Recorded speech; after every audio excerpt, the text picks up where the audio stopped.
wealth of experience and the diversity of experience among this group. So just for those who joined more recently, my name is John Crist.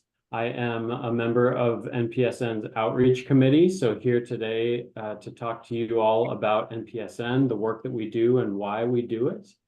And I'm joined by Carrie, who is much more tenured within NPSN and is a colleague and friend of mine. And so I'll pass the mic over to you, Carrie, just to Sure. introduce yourself. Sounds good. So my name is Carrie Kappel. I co-chair the board of directors for Nurses Peer Support Network. I've done that for a couple of years. I've been a longstanding member on their education committee as well, and have done that for a long time. My day job is working as an operations manager for Allina Health, and I am both a registered nurse as well as a licensed alcohol and drug counselor. So that's a little bit about my background and profession. So happy to be here and share a little bit about our organization. Carrie and I met within Allina's addiction services as we were both in leadership of that area. And so my professional background is not as a nurse. I am a healthcare administrator. So my degree there, MHSA, is Health Services Administration. I've led addiction services as well as well-being initiatives for Allina Health, and now I'm working elsewhere, but really mental health and addiction have been a big part of my professional career. And so just really thrilled to be part of NPSN, having joined earlier this spring. And Carrie sold it well, and it truly is a great group to be involved with. There's a lot of folks with a lot of great ideas. Deb is fantastic at the helm, and we're getting a lot done, as you'll see today. So this is a CEU event, and with that we have some learning objectives. I will say, welcome to read these. I'm going to say, because I have just recently joined NPSN, because I'm not a nurse, and because you all have a wealth of experience, I view my goal in this presentation as starting the conversation. You all are the experts here, so please jump in with your experiences, with your questions. And whether or not I'm able to answer them or not, I'm sure Carrie, Deb, and maybe others will have insight to share. So this is what we'll tackle today. I'm going to address the first two, and I will pass it to Carrie towards the end. And yeah, really just happy to make this a discussion. So feel free to engage whenever. I might not be able to see if folks are raising hands, so if somebody can just butt in and interrupt me, please do that. Okay, so let's talk about nurses in general. I was blown away by this stat at the top. 78% of US adults believe that nurses are extremely honest, have very high ethical standards. That is rare, especially as you think about our political climate, divisive, and lots of stress and strife within our society.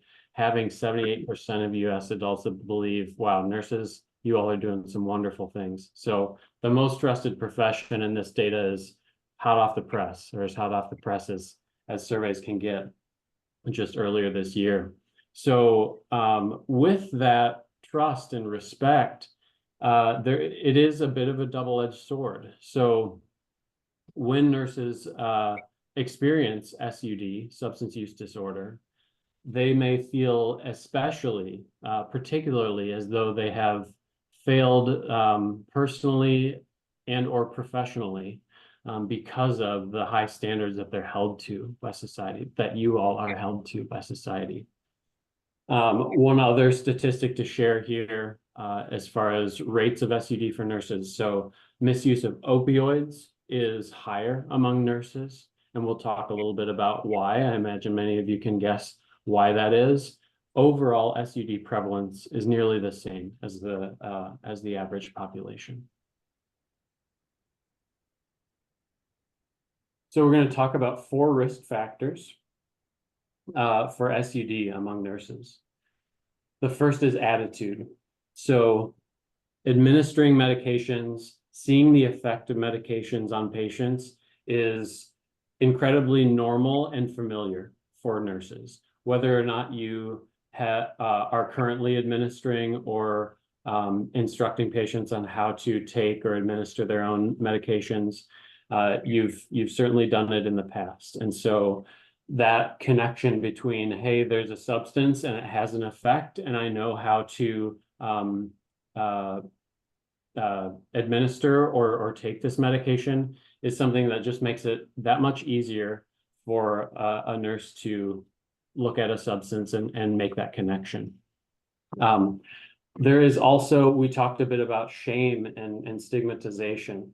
So when, now that applies broadly to folks with mental health, mental illness, or substance use disorder.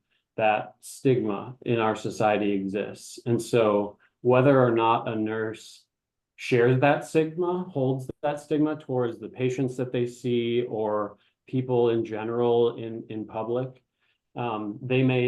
they likely know that that stigma exists, right? And they may feel that shame or stigma more acutely because they're aware of it. The second factor here is access. So that would be the primary reason why opioid misuse is higher among nurses, right? It's easier for nurses compared to the general public to access opioids typically. Now that varies across work sites, so some may be more controlled than others. Some areas like critical care settings necessarily have easy or relatively easy access to opioids or other substances that can lead to misuse. And so, yeah, access, of course, is a factor here. Our third and fourth risk factors, stress. I can't imagine the experience of being a nurse through the COVID-19 pandemic. I won't try to explain what that was like because you all lived it. So suffice to say, it's incredibly an unprecedented part of our healthcare history, and we're still dealing with the fallout. There is a nursing shortage that was exacerbated by the pandemic. There were intergroup conflicts and dynamics, between travel nurses and local staff nurses, between patients and nurses because of differing beliefs about COVID. And now we have financial fallout where health systems are struggling financially, and that can lead to increased staffing ratios, maybe a feeling that you're less valued by your employer, all kinds of things. So lots of stress, not to mention just the nature of nursing, which is oftentimes dealing with life and death situations or trauma emergencies, really significant losses. The fourth risk factor is what we're trying to address here. So it's lack of education. Being unaware of the risks or the prevalence of SUD among nurses, that ease of access, these other factors can, make it harder to see when a nurse has a problem that could be supported and treated. There's also the fear of, what does this mean? If I admit to having a substance use disorder, what does that mean for my license? What does that mean for my job? What does that mean for how my family, friends, colleagues will perceive me? So all of those things are unknowns, and we aim to educate about that. Lots of educators I heard in the group. So would love to just open it up for a moment here and see, are risks of substance use disorder addressed in the curriculum? If so, how? Can you talk a little bit about that? I'll be glad to, this is Annette from St. Thomas, just to add a little bit. I think when we're talking about stress and coping, and one of the things we do try to emphasize with students is self-care, and sort of like the ANA's initiative, you know, we have to be able to care for ourselves before we can care for others. And so in nursing school, that's a good time to start some of these self-care behaviors. So I would say we do teach about the risk for substance use disorder and the high rates of it in the nursing profession, like in an objective sort of way, like this is what's happening. But then I think encouraging students to reflect on, you know, which one of these factors puts them at risk, or which ones kind of speak to them, would probably be the next step that would be more effective. And then followed with, you know, what can they do? What are they currently doing for their self-care, or what are some other things? Maybe they need to reach out for more help than what they're currently using to decrease their risk. Some ideas.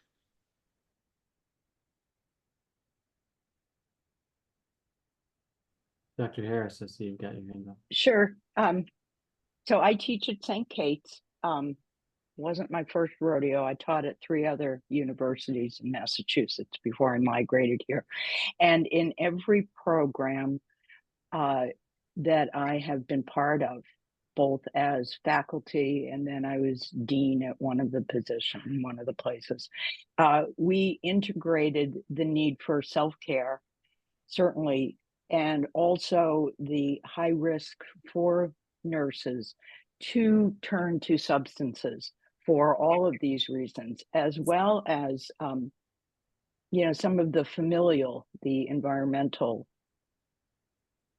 factors that may have predisposed them to substance use disorders. So it is part and parcel of St. Kate's curriculum, as well as, you know, my experience at other universities. And I know we talked kind of focused on opioids, but I wanted to just ask if we are going to talk about alcohol use disorders in nurses, because that is also extremely common. Yeah, we don't have specific slides on that, but certainly it's a topic within the realm of what we're discussing here. So happy to get into more detail there. Alcohol is still the most highest used substance Absolutely. and most highest abused substance. Nurses just have much more access to controlled substances, so therefore we can be at risk for some increased rates there as well, depending on the organization that we work in and the tightness of the control around them. I'm just a quick comment from University of Minnesota School of Nursing, and we too do integrate really important content around that, and especially in our psych mental health, but especially for our undergraduate students who are away from home for the first time, and they're living on campus, and they have this newfound freedom, and oh my goodness, you know. And so I served on the campus committee for student behavior for quite a few years at the university, and often it was alcohol was the drug of choice, you know, when you think about going to football games and all that stuff. So anyway, so another perspective of what we really try to help students take care of themselves and stay healthy. Julia has her hand up. Yes, thank you. Yeah, I echo what everybody has responded. I just want to add that I teach mental health. I teach pretty much BSN to DNP program, but as a dean in a community college, it also, you know, was in our curriculum for ADN program. Like everybody said, remember, DSM-5 we have now, right? Right? Substance abuse made to 8. That's why it was changed, right? From DSM-4 to 5, because they added substance abuse as a problem, as a chronic problem. Not, you know, prior to that, people think, oh, it's a behavior issue, we don't need to take care of them. They, you know, we condemn them without giving them the actual help they need. So right now, students understand that, yeah, we ask them to go to AA meetings and come and write a reflective note, right? So now they are seeing it that, oh, this person need help. We can help. How can we help? Instead of condemning, oh, that's a behavior. Oh, they want to do that. Oh, it's their choice. So I want us also to look at it in that perspective. So I agree with what everybody said. It's in the nursing curriculum now. It's great to hear. Thank you all for that input. And our hope is that we can continue to connect with universities, colleges, and universities in Minnesota that hopefully have some curriculum there, but may benefit from some of the work that you all are doing within your own programs. So that's really fantastic to hear. All right. We'll move on from risk factors to consequences of SUD.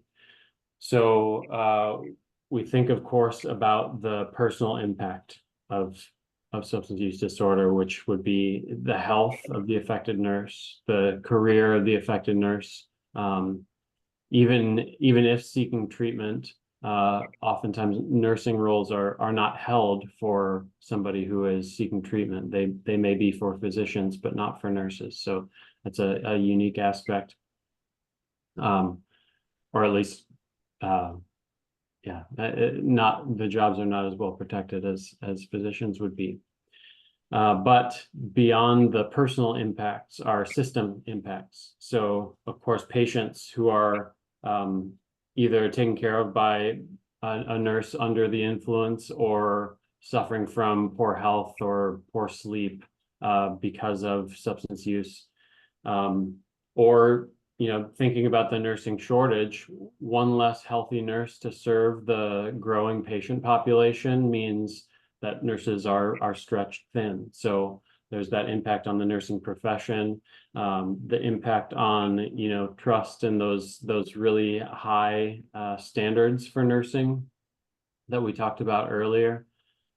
And then an impact on healthcare systems. Again, just one less healthy nurse who really has the drive to care for patients, but is maybe unable to as they had previously, stretches the resources of the healthcare system more thin to ultimately impact patients. So. Yeah, John, John, I would agree that the fiscal impact on organizations can be significant because of the need then to replace the nurse that is on leave or perhaps has left the healthcare system, and it just exacerbates the shortages that we experience. Yeah, thank you. Any other consequences folks think about? Anything else come to mind? Heidi wrote this message that says, when my son went to a visiting prospective student day at a pharmacy school in 2012, they talked about the risks of SUD and maintaining a pharmacy license, the risks of a DUI and having 6 years of debt and loss of license. That message stays with him.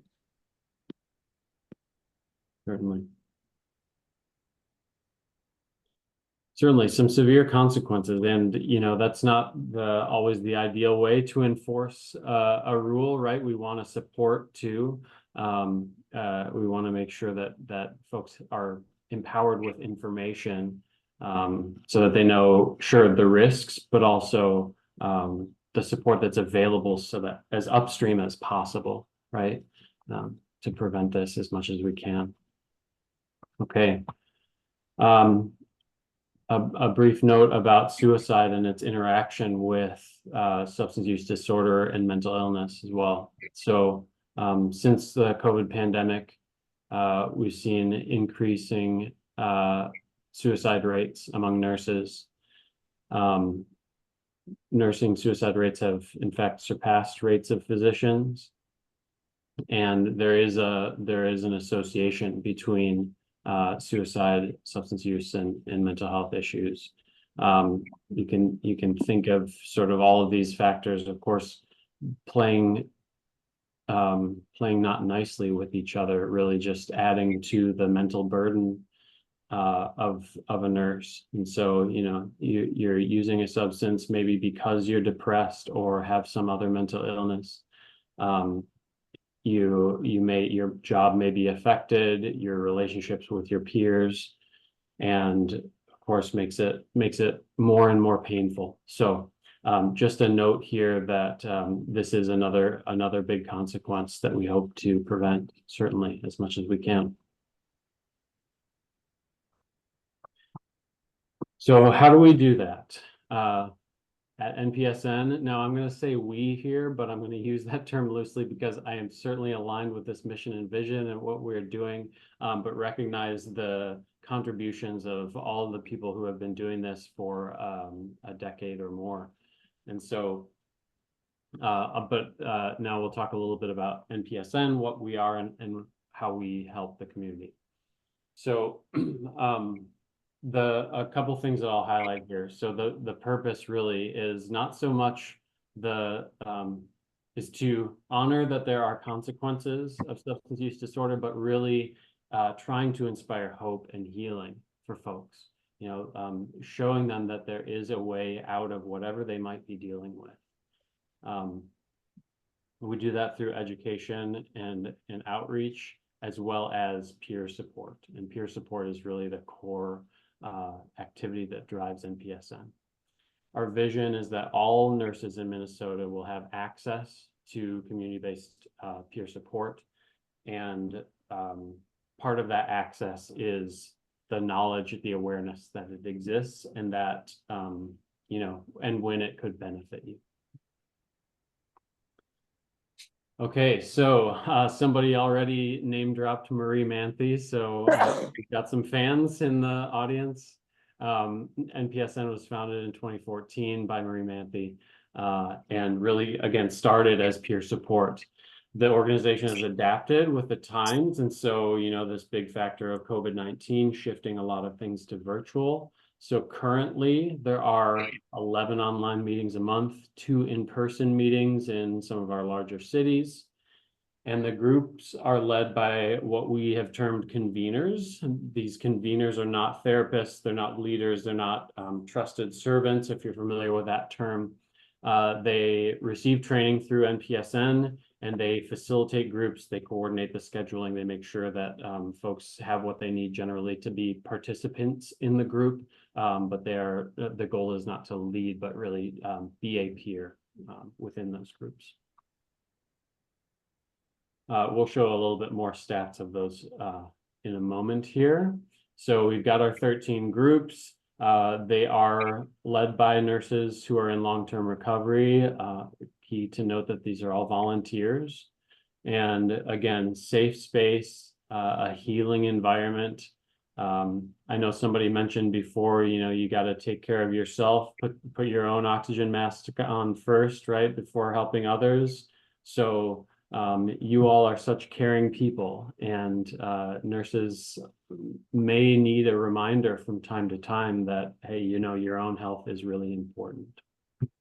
Addressing that shame and stigma that we've talked about, and, you know, not, you know, providing that hopeful and healing environment. But I think it's important just generally with mental illness and substance use to acknowledge that there are difficulties. This is not a we're not trying to be positive at all costs. There are really challenging situations. And so just honestly facing those is really important as you go through therapy and peer support. Sorry, I shouldn't say therapy, peer support. So really drawing on the wisdom of the group. There are some longstanding members of these groups who have all kinds of strategies that can be helpful for new attendees, and lots of collective experience. All right, here's some numbers for you.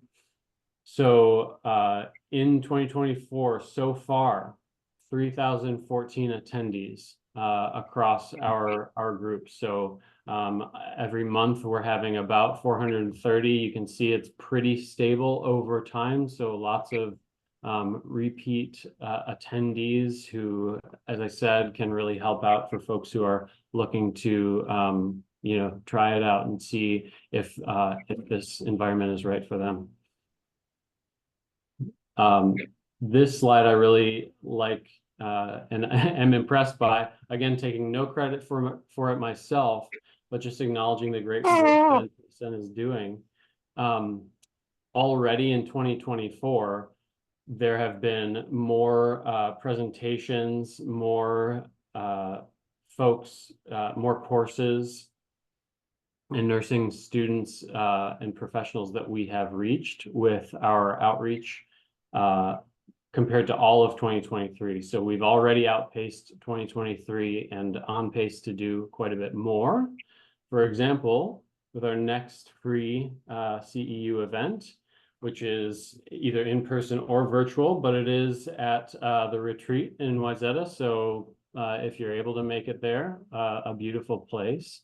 The topic is the 12-step program and really the evidence that underpins it. So if you're interested here, we'll be sending out the flyer after this meeting. Last point to note here, I won't read through all of this. We have a wonderful board of directors with a few different disciplines. All our committees are listed here. The key message here is that this work is done by volunteers. Deb is our fearless leader and part-time executive director, and she is the only paid staff member of NPSN. So our board, our committees, and our conveners all made up of volunteers. So we really appreciate those folks, and they do some really cool things. We talked a little bit about the growth over year, but really going from one peer support group to 13 now, and both virtual and in person, over 400 nurses a month engaged in our peer support groups, offering these free CEU courses and trying to get more and more connections into the schools, again, with the mindset of how do we prevent, how do we move upstream of this issue? And now are part of a national initiative. So NAPSN is the National Association of Peers. I probably botched that. It's the national NPSN essentially. So we're happy to be syncing up with other states doing similar things. A few things that we're looking toward and how you could get involved if you'd like to. We are considering adding in peer support for emotional and mental wellness in addition to SUD. And so that, if we go forward with that, would be sort of a late this year, early next year initiative. We have increased needs for outreach, especially, you know, we have a lot of folks in the metro here on this call. But if you are out in outstate Minnesota or in some less common areas, or if you have connections there, please feel free to let us know. We'd love to establish more of a presence for those folks in regional settings who need our information and peer support just as much as those in the metro, if not more. We rely on individual donations for funding. We have some fun fundraising activities from time to time. One of our outreach committee members is organizing a pancake breakfast at her place. And it's just a lot of fun. There's a lot of really good spirit involved in our fundraising efforts. And that's just from what I've seen so far in my few months being involved. And then we have that core engine, right? The peer support for nurses with SUD and possibly co-occurring mental illness. So if you are interested in being a convener, again, we offer training. We'd be happy to have you as part of our team. So with that, I will transition over to Carrie, but I suppose before I do, any thoughts, reflections from the group, anything that's standing out to you from what we discussed today?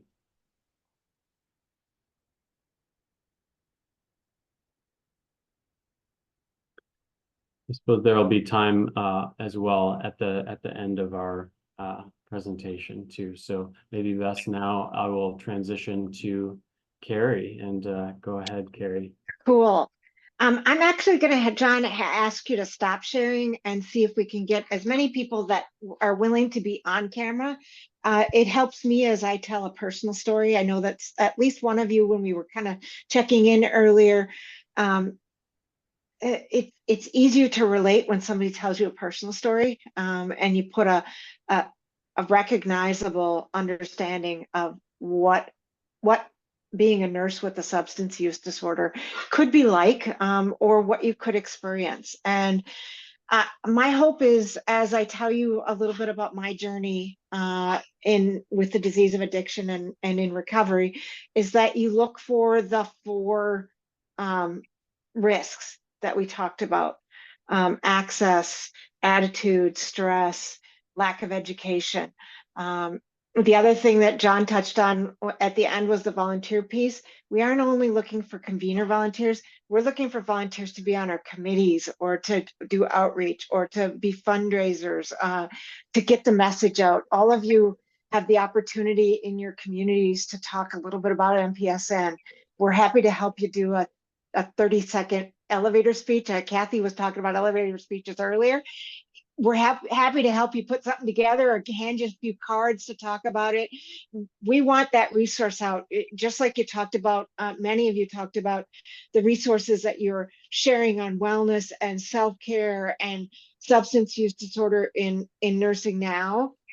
One of the really great times to offer that resource is before they need it, so that they've got it at their ready, whether it's them or it's a colleague that they experience this with, and having that resource available.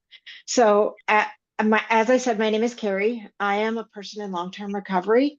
I am in recovery from a substance use disorder, and my drug of choice was opioids. And I have been a nurse, God, 30 some odd years. I started out as an LPN and graduated from Hennepin Tech here in the Twin Cities, and got a job traveling for a living for a company that did OCMED testing for major corporations around the United States. And so I helped them meet their OSHA requirements. And so I got to see a little bit of the country, which was fantastic. And we lived in hotels. And what are in hotels but bars? And so honestly, I can tell you I did a fair amount of drinking during that stint. I traveled full time for them for about 3.5 years. And then I actually moved to San Diego, California, and I managed their mobile operations for another 3.5 years, living in California. All of this was as an LPN. I was actually back in school in California, getting my RN degree as well. And when I left the travel lifestyle, much of the alcohol use changed and moderated. It was no longer a big issue. What did happen when I was living in California, I had repeated episodes of tonsillitis. And so I ended up having to have my tonsils out as an adult. And I ended up hospitalized because I don't carry the enzymes to metabolize succinylcholine, which is a paralytic agent they give you to intubate you. So I ended up on a respirator for 18 hours in the ICU, et cetera, and eventually was sent home with a prescription for Vicodin. And that was probably one of my first experiences that I can really recall with opioids. At that point, they didn't send me home with that many. When they were gone, and I was back to work, et cetera. In the mid 1990s, I moved back to the Twin Cities. I'm originally from the Twin Cities and grew up in the north side of Minneapolis area. And I finished my RN nursing degree here in the Twin Cities. I started working for a home care agency originally, and then signed on to one of the major trauma hospitals in the Twin Cities as I was finishing my nursing degree, and then was hired on as a registered nurse for them. I ended up working for that hospital for more than 12 years. And once I got my nursing, registered nursing degree, I began to work as a charge nurse, was doing that quite often. In fact, it became so often that I then became what they call a unit shift coordinator, which meant I did that all the time when I worked. That was my primary role. And I was good at it. I loved the direct patient care. I loved the interaction with the staff. I loved having input on how things functioned as a lead. What I didn't anticipate and prepare for was the stressors. I worked an evening shift, so I worked a 3 to 11:30. There weren't the big shift of 12-hour shifts at that point in the nursing career, or at least in the floor work at that time. And so I would come home and process myself decisions I'd made or things that were going on, and things that I knew I needed to talk to somebody about the next day because I couldn't follow up on them at midnight or 1 o'clock at night, etc. And I began to experience my own issues with anxiety and then therefore depression. And those are only hindsight of having a substance use disorder that I'm able to see with my providers, that that's really the origins of my issues with mental health, and they weren't treated, and I didn't seek help. When I looked at, and I do recall thinking, I don't have a reason to be depressed. I have a good job, I have a good education, I have a car in the garage that's fully paid for, I have a house, I have a family that loves me, I have friends, so I can name all these things. That can't possibly be the reason.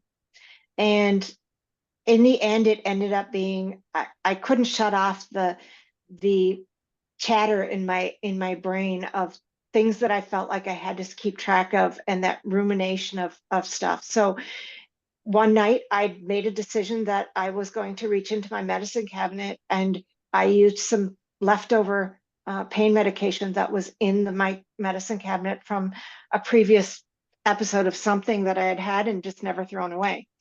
And I began to use that occasionally, and then it became a little bit more than occasionally until it was all gone. And then when that was all gone, I began to divert or steal medication from my place of employment. And I did this probably for 9 months to a year. And then decided that I knew it wasn't going to end well and that I needed help, and I didn't know how to ask for help. I didn't know who to go to. I didn't know where to turn. It felt like a big secret, and it was, because I knew as soon as I told anybody or anybody knew what was going on, that it would change. And in the end, I reached out to a colleague of mine and told her what was going on. And she said, you can't go to work tomorrow. And I said, I know that, but I don't know what else to do. And so I woke up the next morning, I called my employee health department, and I asked for our EAP, Employee Assistance Program. And I called them. And I spoke with a counselor, and she had me come see her, and she did an assessment, and they made a recommendation that I enter a detox at another hospital in the Twin Cities and undergo detox, and then they would make some determinations on what kind of care I needed, etc. And so that's what I did. When I went to the other hospital, I had to go through the ER, and I remember being in the ER with the physician that saw me, and I remember the disdain on his face. And I remember 3 words that he said to me: "How could you?" And those stuck with me, because if I wasn't already ashamed enough about the things that I had done, it felt like a further, push and not acceptance. The opposite of addiction and all of the things that separate us is that connection. And one of the things that NPSN tries to do is connect other nurses to other nurses who have this lived experience. Because what we understand on the other side is that early on, I made some decisions. Once addiction took hold, I was no longer making decisions. My disease was driving every decision that I made. And that was my body, my brain said, I need this drug like I need air, and I will do anything to get it. And for me, it was, I will divert medications. I will, take them home and I will use them and I will not tell people and all of these things. For others, it's driving with their kids in the car. It's walking to the liquor store and leaving the kids at home. It's, driving while intoxicated. All of those things that we with substance use disorder will do, that behaviors that are not okay and shouldn't be excused, and yet are part of the disease of addiction. And so when I was in detox, I separated myself for a while and stayed in my room. I felt nobody was going to relate to me. Nobody could understand what I'd done. I wasn't going to run into another nurse there. Nobody had done some of the things that I had done to get my substance. And all of that was correct in the nursing pieces of it. But by the end of the 3 days, I felt connected to the people that were there, whether our substances were the same or not. I almost didn't want to leave, but my time was up and I was recommended to do outpatient treatment. And what we often learn about nurses is that we are, and other healthcare professionals who seek treatment, we're often recommended to do the lowest level of care and fail once or twice before a higher level of care will be recommended. And that is just a standard for most substance use disorder. We start at the lowest level of care and see if it's usually the cheapest for our insurances. And so it's also usually the least restrictive. And that's what I ended up doing, was an outpatient treatment. The treatment was fine. It was appropriate. My counselor was a good counselor. What it wasn't was a connection to anybody else that was just like me, that had done some of the same things that I had done, that was a nurse that was myriad in a whole bunch of shames, who didn't understand how I could have violated all of these morals and boundaries that were things I believed in, that went against my own moral code. And yet I had done them. And I was asked to engage in an organization called HPSB, or Health Professional Services, or Health Professional Services Program of Minnesota, which is a organization in Minnesota that monitors healthcare professionals that have a physical, mental health, or substance health issue that could impact your ability to do your job. Doesn't have to, but it could. And so I reached out to them. I got connected to them. My employer put me on a medical leave of absence, and I originally sought that treatment in 2001. I was recommended to complete that treatment, follow any and all of my recommendations. One of them was I had to meet with a mental health provider, and I was diagnosed with both anxiety, generalized anxiety disorder, and a depression disorder as well. Was placed on some medications to help with the depression. I did cognitive behavioral therapy for much of the anxiety and learning how to manage and mitigate some of the ongoing long-term issues. But I had no connection to somebody else that was another nurse that had walked some of these same challenges. And I didn't really feel like I could connect to the nurses that I had left behind at the hospital, because I didn't feel like they would understand. And so, and I honestly didn't have very many of them that reached out to me to ask what was going on, how can I help? That's often another thing when nurses go out with a substance use disorder. It's often treated very differently than if a nurse goes out with cancer or some other diagnosis, and yet can be another very isolating issue. I returned to work part-time. And when I returned to work, I was not allowed to have access to controlled substances for about 6 months. And that is really a challenge when you send a nurse back to the bedside or back to direct patient care in some realm of having access. And I had to meet with my HR, my manager, my union was part of it. And I told them directly that if I had to walk back in that hospital and tell everybody what I had done, I was not coming back. And I meant it. And what ended up happening is I was able to talk with three of my closest colleagues that worked on a most regular basis with me and give them some basic information and let them know that I wasn't going to have access and that we would need to figure out how I could best work with them and still support the work getting done. So often I would do something for them. I'd go put a catheter in, I'd do a dressing change, I'd take surgical vitals, I'd get patients turned and ready for bed or whatever it was. They would go administer medications. Luckily, I also remained in a unit shift coordinator position, so sometimes there wasn't that need to actually provide medications.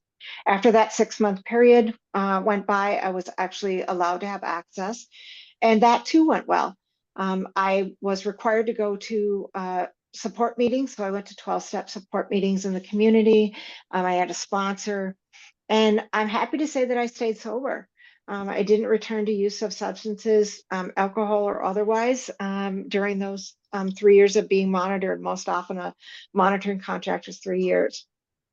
I finished that monitoring contract, and a little bit after that monitoring contract was done, I decided I was going to start using alcohol occasionally because alcohol was not my drug of choice, which clearly spells out that I did not understand the relation of substance use disorder and the fact that if I have an issue with one substance, I can either become addicted to another substance, or for other people who have a primary substance such as opioids, it can grease the wheels going back to your drug of choice.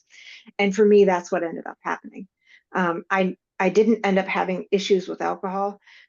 What I did end up having was I had a couple of surgeries a couple of years apart, and my provider knew of my opioid use disorder. What I hadn't told him was that I had returned to occasional use of alcohol. And that in itself is another clue that I wasn't sharing all of the details. And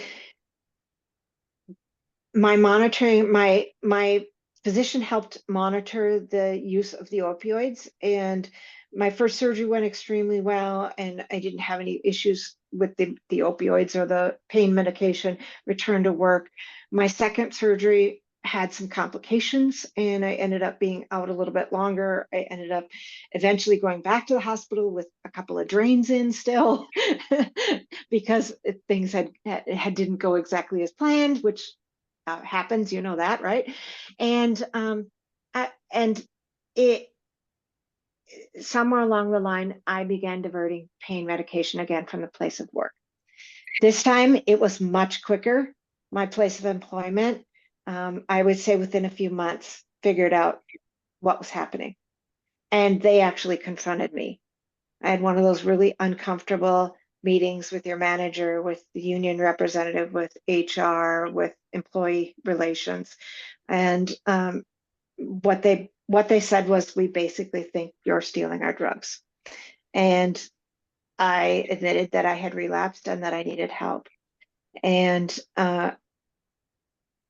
they asked me to call HPSB right as we were leaving that meeting, and I did. And I remember as I left that meeting, the nurse that was in employee health at that time said to me, she recommended a certain program that I go to, a treatment program. I didn't know why at that point. I went home, I called about 10 or 12 different treatment centers and said, tell me about your outcomes. Tell me how many nurses you've treated. What are your percentages, whatever. I narrowed it down to 2 facilities and went and talked to my family and said, I need to go to treatment. I had another assessment. What was different this time was that I had decided that I was going to do everything and anything that someone else told me to do, because everything I had done the first time didn't work. And I was afraid I'd kill someone else or myself, and I needed help. And that, for me and for many that have a substance use disorder, is key. I followed all recommendations. I was again recommended to do outpatient treatment. And so I did outpatient treatment.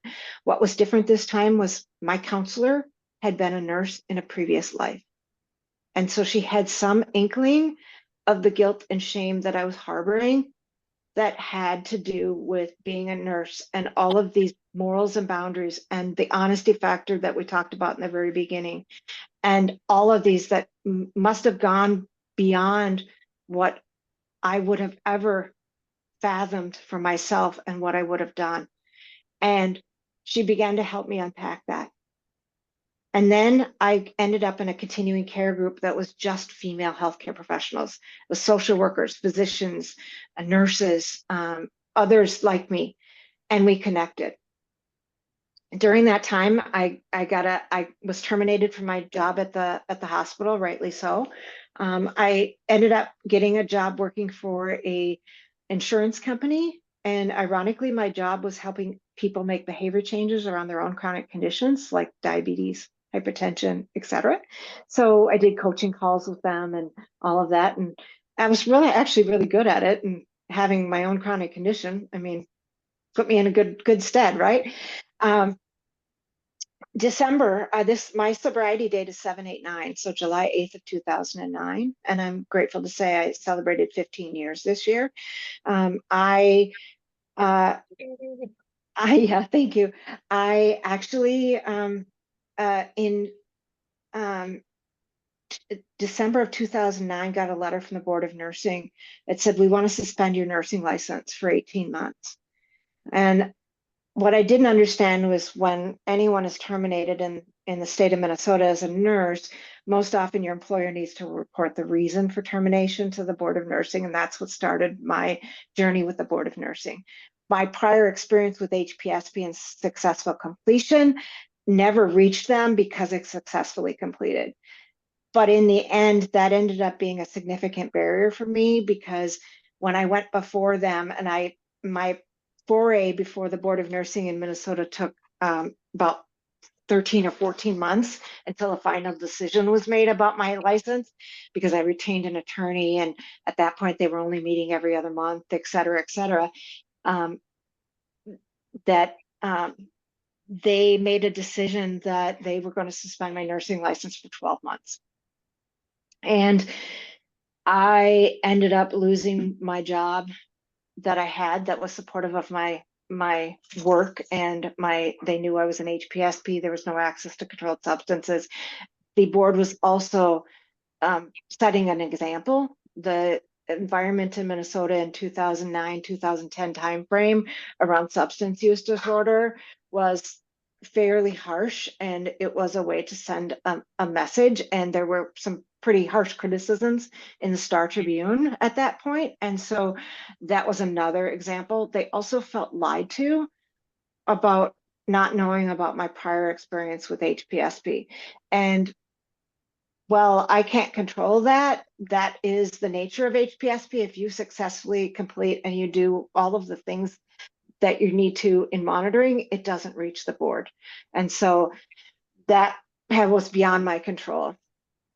I had some fantastic people in my life at that time who supported me, who kept saying, if you keep walking forward, this is all going to figure itself out. I didn't understand. I didn't, but I didn't learn. I began to not question that, because I trusted and believed all of these people that had much more lived experience than I did. And again, NPSN didn't exist at that time frame. So I had none of these people. I would find people in the rooms.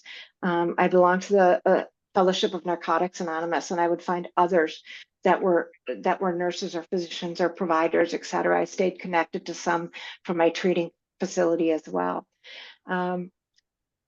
I had a great sponsor who said I could spend a lot of time being pissed off and angry about something I couldn't control, or I could make a different decision. So I made a different decision that the Board of Nursing was not going to own my Serenity. They could own my nursing license, but they couldn't own my Serenity and what I ended up doing.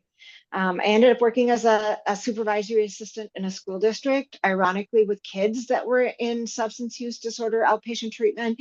And I helped them meet their governmental OSHA or their educational requirements. And I helped with the school pieces, getting them back and forth to school from the alternative school, et cetera. I also made a decision to go back to school and got a degree as a drug and alcohol counselor in the state of Minnesota.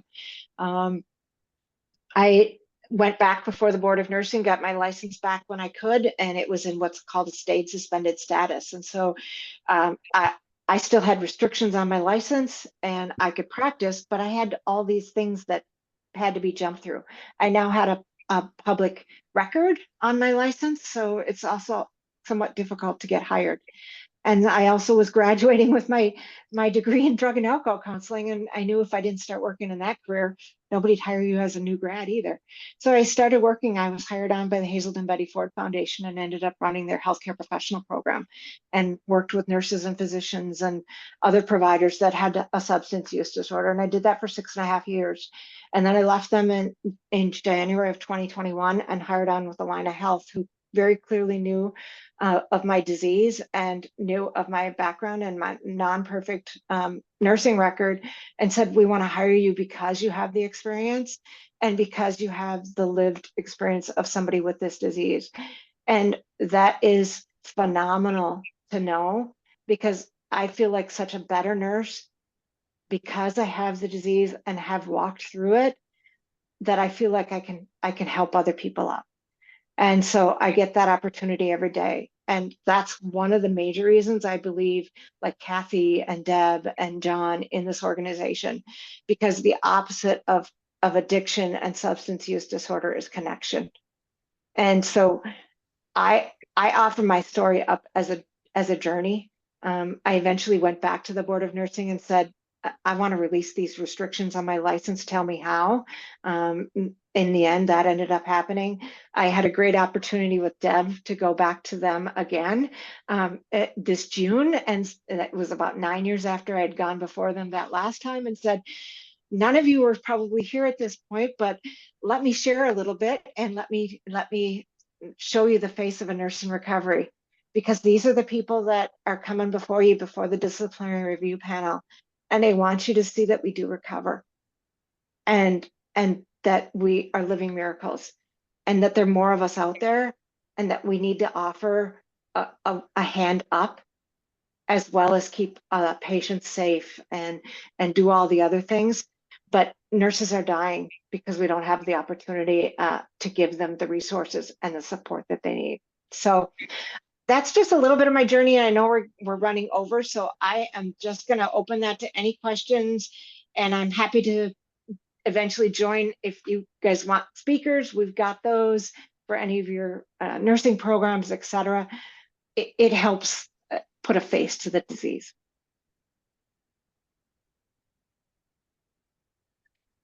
Thank you so much, Carrie and John.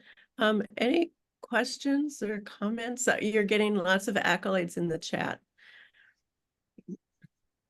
I love the John talked about being empowered with information as upstream as possible for education. And then Carrie, you're talking about connection and the importance of connection, and that the opposite of substance use disease is connection. And you know that it's just so powerful. MNORN has been happy to be sending in donations to NPSN for as long as we've been in existence as an organization. Well, no, not as long, because NPSN is a little newer, but we do send in at least one donation a year, and generally two. And it is an organization, and I was on the founding board of directors for NPSN. So I know how tight money always is. And so anytime somebody comes up with a need to give money to an organization, this is a good organization to give money to. Oh, Any that's a good point, Kathy. Yeah, you know, maybe in our next newsletter or something, you could identify how we could give donations to the group. That's good, Absolutely. yeah. When I'm sending a sympathy card, I make a donation to NPSN because everyone has been touched by a nurse. So all kinds of people around the country have had donations made to NPSN in their name after someone has passed. But that's just my story. But yeah, we'll include that in the newsletter. Okay, good, yeah. Yeah, Carrie, thanks for your story. And John, you know, you say you're not part of the nursing group, but you've done so much already for all of us nurses. Thank you so much for what it's doing. Thank you a lot. And, you know, when you mentioned Duluth in there, I guess I haven't paid any attention to what's happening. So where can I find more information? You can find information on our website, and all of our meetings are listed there and how to link to them or where they are held in Duluth and in St. Paul. Okay. It was Kathy can maybe put the website in the Yeah. next newsletter too, but yeah. I will. And they didn't talk about in the rooms, and I'll just say briefly that in the rooms is their online platform, and they've had nurses from other parts of the world on their calls for doing peer support with nurses in Ireland, right? Right. And like there sometimes be over maybe 100 nurses in a group, and it's meaningful. You know, when I was on the board, I was like, well, how can that work? You have to be together. You have to, but it works. And the nurses who are volunteering to do this through NPSN are just doing remarkable work. And I do think just that you mentioning that, Kathy, is that there is such a need around the world, but certainly in the country. And that's why we've started collaborating with other peer support networks in other states and are really trying to make a national push to form an organization of support for those of us that do this kind of work, because there's such a need. So. How does Minnesota rate to the other states around our country? Well, I think we're near the top, but that's okay. because we have a really sound 10-year organization that has grown, and we are seeing over about 450 nurses every month in our support groups. So, and we're a little unique in the fact that many peer support organizations for nurses are either run by their board or their monitoring program. And we are independent. And so we have collaborative arrangements and connections to both the Board of Nursing as well as HPSP, the monitoring agency in Minnesota, but we are our separate entity. And that really allows us freedom to be able to offer, you know, confidential peer support, as well as a great collegial relationship with both of those organizations. right. And we also have a good relationship with MNA, and MNA supports us. I mean, the union reps are there at a lot of the hospitals when someone is, is asked to come into the office and is confronted with possible diversion. So, we do try to collaborate effectively with other organizations. And Kathy, we're very grateful for the donation MNORN gives once or twice a year. We are very, very grateful. It's meaningful for us, and I'm glad it's meaningful for you. The other thing that does make Minnesota different is besides the relationship with the Board of Nursing and HPSP, is that most of the organizations, they're either part of the, in other states, peer assistance is part of the Board of Nursing or it's part of the State Nurses Association. So if this being a standalone organization, Minnesota means you don't have to be a member to be served, and you don't have to pay dues to be served. And, and it's for all RNs and APRNs and LPNs and nursing students. And so, and that's a real strength for it. But, you know, I was the treasurer for a while for NPSN, so I'll have to say it. Sure. But it's a weakness because nobody owns it and has to think about funding it. So that asking for donations is never the most fun thing to do in a treasurer's life or anyone else's. But it's the strength and it's the It's a challenge yeah. too. Yeah. yeah. So Is this also open to like the nursing assistants? I This think is- at this point, our definition has been anyone who's had a nursing license or who is working towards one. So nursing students are definitely, we welcome them. And that's why we like to get out to the schools and talk to them before they graduate and talk about risks so that they know we exist. So, but nursing assistants, I don't think at this point, we could talk about it though. I just know someone who struggles with alcohol abuse and who's a nursing assistant and such a lovely person. And when you talk about guilt and shame, I think she has a lot of it on her shoulders. I know she Mhm. well, I'm gonna unfortunately call this meeting to its conclusion, and you'll be getting an evaluation in the your email tomorrow, and when you complete it, you'll get a certificate of attendance. And so grateful that you have come tonight on a lovely summer evening, and thank you so much to Carrie and John and Deb for this wonderful presentation. Thank you. Excellent. Great. Thank Thanks you. for having us. Thank you all. Yeah, thank you. Excellent. Bye. Bye-bye.